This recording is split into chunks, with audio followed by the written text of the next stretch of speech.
And we're live. Okay, good morning. Well, still good morning for those on the West Coast. Good day to you, sir. Good day to you. I'll take a quick moment and I'll share the post. It should be live right now on our various profiles. But I'll just do a quick share, and then I'm excited to get into this.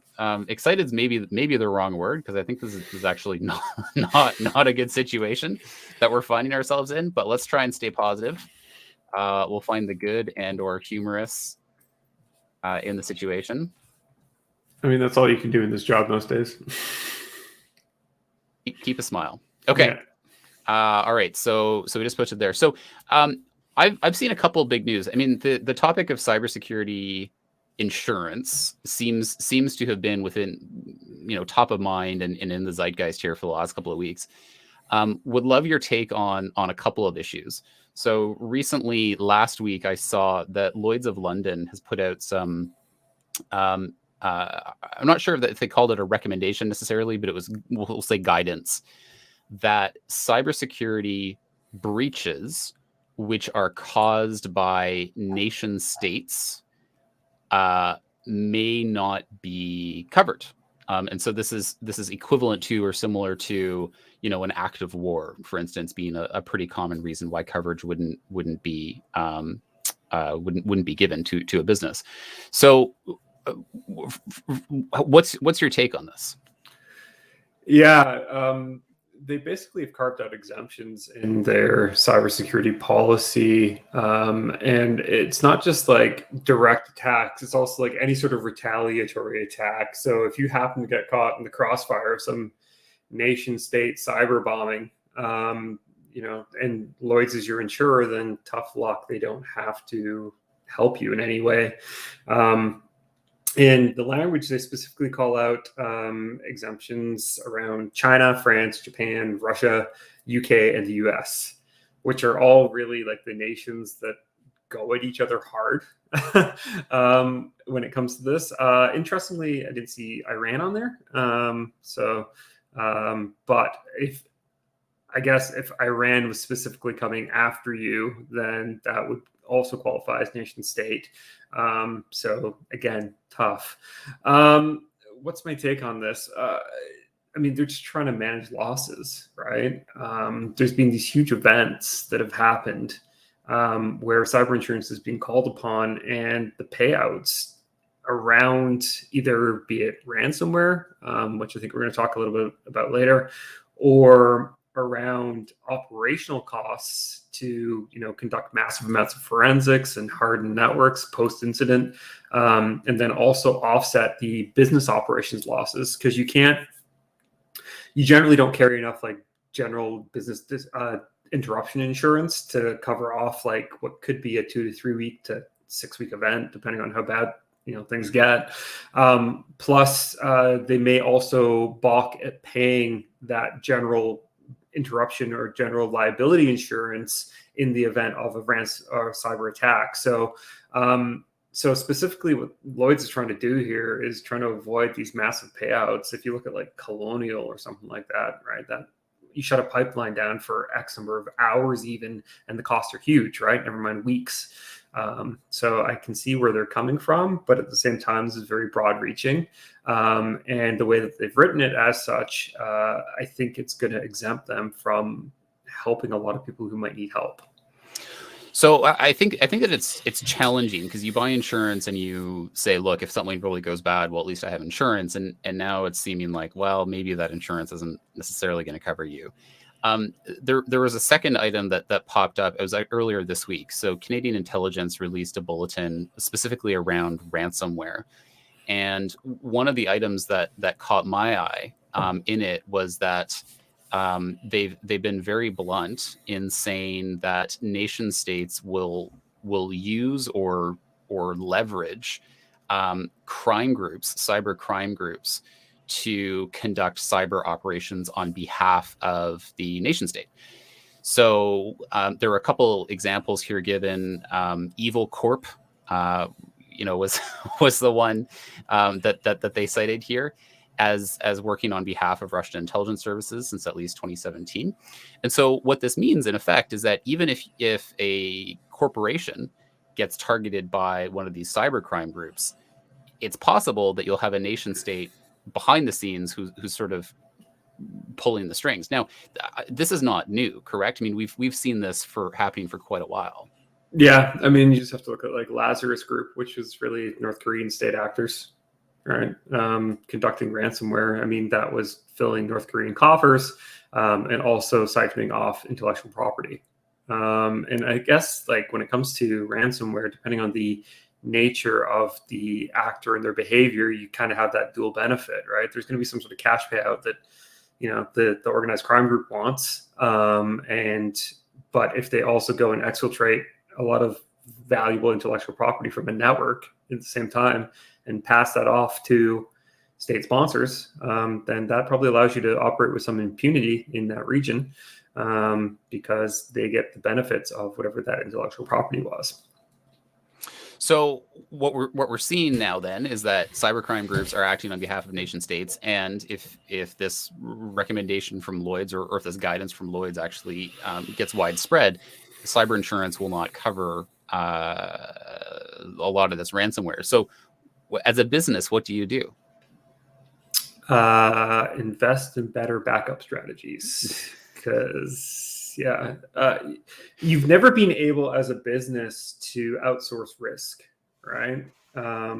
That's always been the harsh reality of our industry. You can go and acquire third-party services and have people do managed services and stuff like that, but ultimately the risk still lays with you as the business operator, right? So you really need to look at your threat profile as a company and say, okay, is a nation state going to come after me for X, Y, or Z reason, right? And if you're like a law firm or something like that, or a hedge fund, the answer is probably because you're an interesting and juicy target. And so you need to have the right stuff in place, right? Controls and processes and programs in place to manage that threat. In the case of like ransomware, you know, ideally you want to keep them out as much as you can, make yourself as hard to attack as possible. But, you know, if it's just going to be straight ransomware and like the attacker doesn't take your stuff, then ideally good backups, right, that you can count on to not be destroyed. And that's getting harder because they're getting smarter,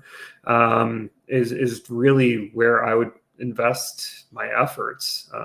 You know, a good backup strategy, as well as the other things you should be doing, like multi-factor authentication and stuff that makes it hard to break into you. So the bottom line then is don't count on cyber insurance. You really do need a robust cybersecurity strategy for yourself with all of the various controls that you just mentioned and then some. And maybe the insurance policy will help you in a few situations, but the way that things are going, it actually seems like a lot of the really prolific groups would be covered under this nation state exemption. Yep. And that's going to be really problematic. Yeah, I mean, the other thing that I read about the Lloyd's side of things is like ultimately they get to decide attribution, right? So if they turn around and they're like, oh, no, it wasn't this group, it was somebody else, you know, or this feels like China, you know, vaguely, you know, like then they could just say sorry. Just to go back to like the topic of like executing on that insurance though, right? There's also like what happens when you call insurance. And this is interesting. Because this year we've done a number of exercises with different companies, either like real where they've had to call insurance, or simulated where we've been running through like instant response type of exercises and said, okay, what happens if you call insurance? And people are generally finding out for the first time when they make that phone call. They generally don't know what the response is going to look like. And I can certainly say that we've had some customers who've called insurance have like not great experiences with the providers that end up being brought in by the insurance, be it, you know, a breach coach who doesn't really understand your business or maybe isn't very technical, or, you know, an instant response provider comes in and the way that they operate is just like really, you know, counterintuitive to the speed of your business or how you guys, you know, how your business operates. Right. So I think on the buyer side of this insurance, we've just been like, I need cyber insurance because if I get ransomware, then, you know, I'm protected. you got to figure out what that actually means in practicality, not just like I own this much dollars worth of cyber insurance. Also, how is that going to be deployed once I make that phone call? And we've, like I said, worked with even some very mature customers who have big IR teams who, like we said, well, what happens when you call them? I don't know, an insurance company does stuff. Well, what does that mean? So I think that's maybe something that's like a maturation of both the buyer and the market that people need to think about. So is the recommendation here to start running simulations, war games, go through the exercise, find out what's going to happen? So have a robust cybersecurity strategy, number one.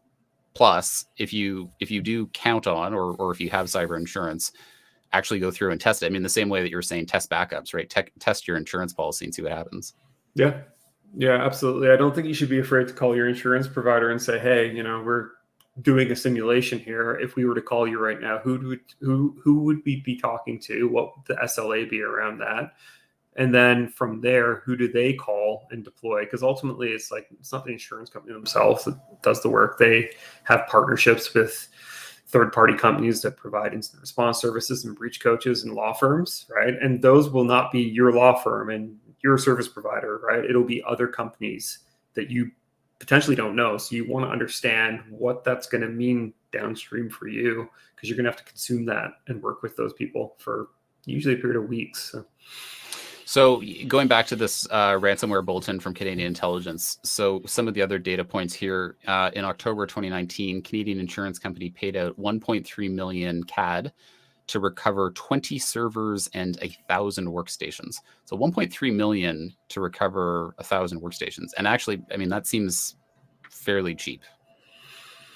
Yeah, I mean, workstations generally, there's not a lot of value unless you're maybe like some sort of specialized engineering shop or something like that, and you've got sensitive data stored on those. Workstations usually like just paste over them, or you can pave. Servers is usually where the value is. And it's, because that's where usually you're storing that sensitive data, even if you are like some sort of specialized CAD engineering shop or something like that. Ideally, all your diagrams are on the servers. And then that's also where your business processes are running from. A lot of the IRs that we've done that have been ransomware related have been everything's on the server is encrypted or the servers are encrypted. And that's, we've got a mail server and we've got an SAP server and we've got, some sort of business process server that runs automation, right? And all of these things are now tied up. The workstations is almost secondary. Sometimes it's like we're going to run out and buy 40 new laptops and just everybody gets a new laptop because that's cheaper than trying to remediate. But really getting those business operations on the servers back up and running is usually the challenge, and that's where the backup and recovery strategy becomes super important. So I have heard it said from particularly smaller businesses who can actually make this shift that look, I'm actually safe from ransomware because all my stuff is in the cloud. We don't have any on-prem servers. Microsoft, we ditched our Microsoft Exchange server. Everything's running in well, I was going to say AWS, although that had some problems yesterday. Everything is running in Microsoft's Office 365 or Microsoft's 365 group. How much does moving to a full cloud infrastructure, how much does that reduce the risk or eliminate the risk from ransomware in particular, since that's what we're talking about? Historically, it's been a good place to operate in. Largely, your risk and exposure has been around using credentials across multiple different types of environments. So like your traditional office environment, assuming you still have some, a legacy Active Directory or something like that, and you're using credentials there that then are also used in your Azure environment, which is obviously not recommended or good practice. So sometimes we are seeing people who have made those mistakes. And then once there's a ransomware type of event, then the attacker has had access there. In terms of like encrypting stuff on the cloud side of things, hasn't happened much.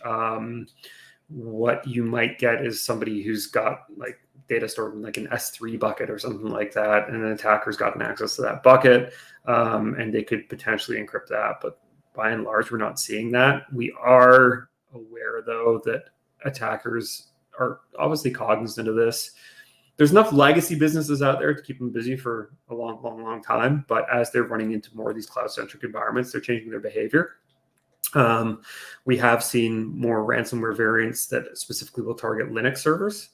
And we are hearing of attacks that extend more into the cloud environment, but encrypting stuff in the cloud is still a bit weird just because it's kind of nebulous where it lives, where it operates, especially if you're running serverless or something like that, right? There's nothing to attack really. So other than the credentials and the application itself, which is usually a different skill set. And I think kind of talks a little bit to how there's also like a division of labor that exists in the ransomware space, right? Where you've got groups that specifically are very good at attacking and compromising networks. And then they're selling on that access to secondary providers.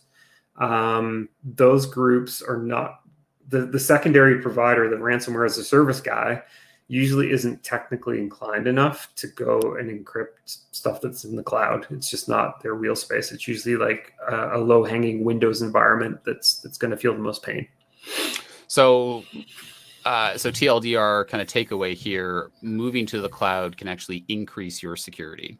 And so for those worried about moving to the cloud because it feels unsafe, ironically, it might be the opposite. Certainly you're going to open yourself up to some new risk that maybe you didn't have before, but certainly you can mitigate some of the ransomware risk, which today seems to be, and again, according to this Canadian intelligence report, is the largest threat facing particularly Canadian businesses. On the cyber criminal market specialization topic that you just hit on, so it's actually interesting. So the global, so again, reading from the bulletin, the global cybercrime thrives on market-driven specialization. And a cyber criminal may be an excellent software developer, but lack hacking skills required to target and compromise victims. So how long have we seen this specialization taking place? Is this new as of this year, a couple of years, 10 years? I would say you're going back at least 5 to 7 years. I mean, maybe even longer, depending on how you want to decide how to divide that. But there has long existed hacking forums where there has been for sale data dumps, password lists. And I mean, that goes way, way, way back, even into the, bulletin board days. But there's always been people out there who have specific skill sets that, they bring to bear that lead them to unique outcomes in this space, right? But the I would say synergistic ecosystem of cyber criminals participating together or cooperating together, right? And that cooperation really is based on financial outcomes, right? So one person is paying somebody for access to a network based on XYZ proof, right? And then they get that access, and then they go and leverage their ransomware as a service. That I'd say is more like within the last 5 years and has really ramped up a ton in the last 2 to 3. Yeah. And I think on the topic of the financial outcomes, cryptocurrency has been a huge enabler to be able to affect transactions, both between victims and ransomware operators, and then also, to your point, effectively the specialists as part of that supply chain that you need to fully execute a successful ransomware event, which does appear to be the technical term here for a horrific situation for a business owner. That was so I think we covered the headline items in terms of Lloyd's, this new bulletin that's come out. By the way, all of this is freely available, and we'll try and post some links to the specific articles as a follow-up. Anything else that you're seeing? Any other parting thoughts?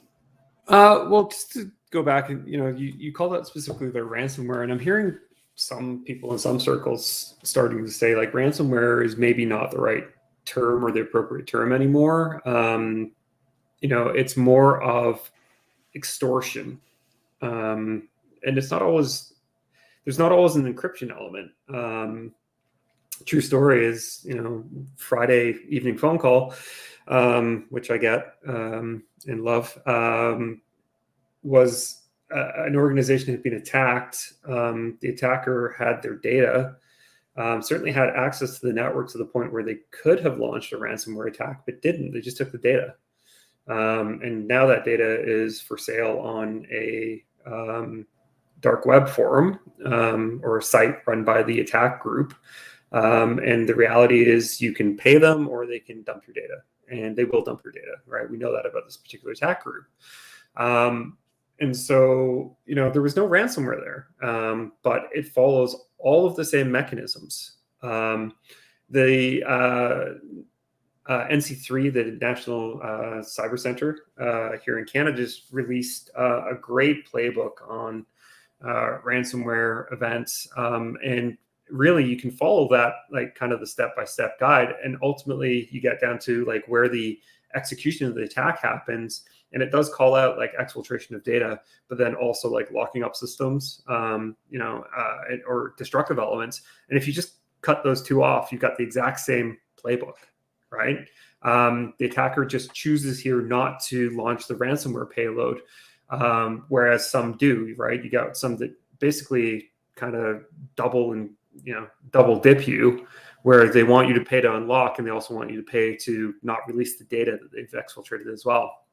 In the case of this group, I think it's an interesting risk management strategy on their part, where they're like, well, we're in this network. We don't think they have good visibility, but we know they've got some sort of endpoint system that might snap us if we try and launch an attack. So let's get all the data out the back door first, and then maybe we'll encrypt, maybe we won't, right? Like maybe we don't want to cripple these guys, because that actually potentially, and this is definitely true in my experience, that potentially impacts your ability to pay me, right? If I take away your ability to operate and do business for 6 weeks because you're trying to decrypt systems, that's money out of your coffers that I want you to pay me to not release all of your internal data to the public. So maybe they see some better outcomes there. Maybe that's a calculation they've made. I found it interesting, and we've seen a couple of those this year. So there's interesting things happening in that space.